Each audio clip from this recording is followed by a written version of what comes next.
Okay, you were talking, huh? Okay. But anyway, back to what I was saying was that the deductibles and the premiums I have to pay now, Co-pays. and co-pays also.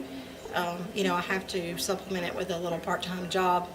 But as far as us, I mean, we live modestly. I mean, we can't complain. It could be, there's other places that are worse off than we are. And, People that's worse off than we are. Of course. But in other countries that have it worse than we do. But the thing that I would like to see for our country is for it to go back to the things that it was founded on when this country began. And which things were these? Just like it was founded on a nation under God, and it was just a lot of principles that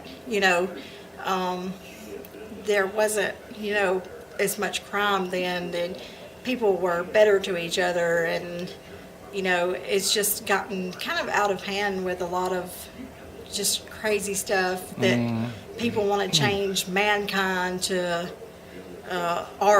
just something else that doesn't say man, and I mean, it's just ridiculous of some of the things that people have come up with, and it's just this world, it seems like it's gotten upside down and backwards for some reason. And I think it, back in the 40s and 50s, things were so much different, and things have changed so much. You can't go to the mall without worrying if there's a terrorist in the mall, they're going to shoot you, or you don't know. Feel at ease. Yeah, you very, very much. Very so. uncertain world anymore.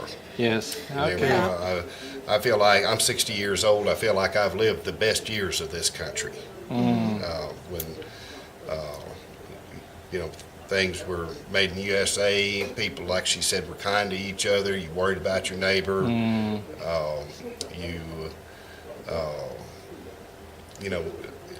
You had health care, and a lot of people just paid out of their pocket back in the day, rather than having insurance. And it was affordable back then. I mean, you could go to the doctor, have lab work done, get shots, and wouldn't have to pay but $25 total.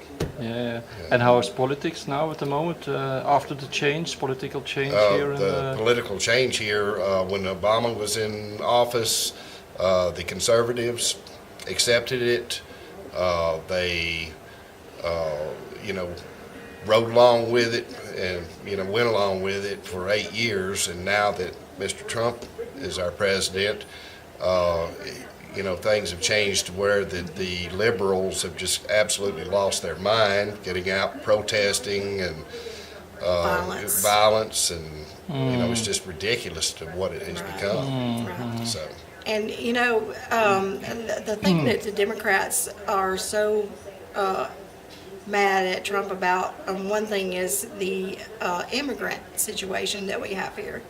And it's not that the majority of people, they don't mind for immigrants to come to the country, get a fresh start. They want to make a life for themselves, where they can't, where they are. But it's coming legally, and us knowing who they are, because that's the problem. That's why we feel so at ease, because we don't know the people that we're letting in. We don't know who they are. And people like David that has so many problems. He's elderly. Not elderly, but he's 60 years old. Can't get government help, Medicare or disability. They turned him down one time, and there's illegal immigrants coming in that are getting health insurance free, food and stamps, and things like that. And, housing. And, he's worked all of his life and can't get anything. That's very frustrating. That's very frustrating. And not only that, but a lot of the people that's coming into our country now are not like the immigrants that, were like 50, 60, 70 years ago that came to this country looking for a new start. They came in here to embrace the American way of life, to be good Americans, to work hard, to, acquire things. Now they want to come in and change our way of life. Yes. And, And it's just unacceptable. one more thing about the Second Amendment. Would you say something about this? If it's a right I think thing? the Second Amendment's very important. It's about the right to care, Right to bear defend, arms. To bear Right. arms, yeah. I have guns. Yeah, and I've never had to use them.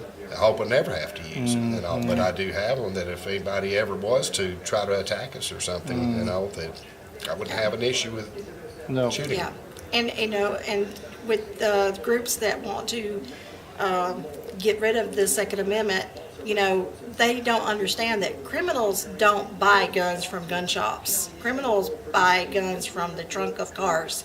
Or back alleys. Or back alleys and things like that. They don't buy guns and get them registered, buy guns from gun shops and things like that. So they're still going to have guns, even if it's abolished, So that's not going to solve the problem. Okay. Thanks very much for this long Thank interview. you for Thank interviewing you. us. We Thank enjoyed you. it very much.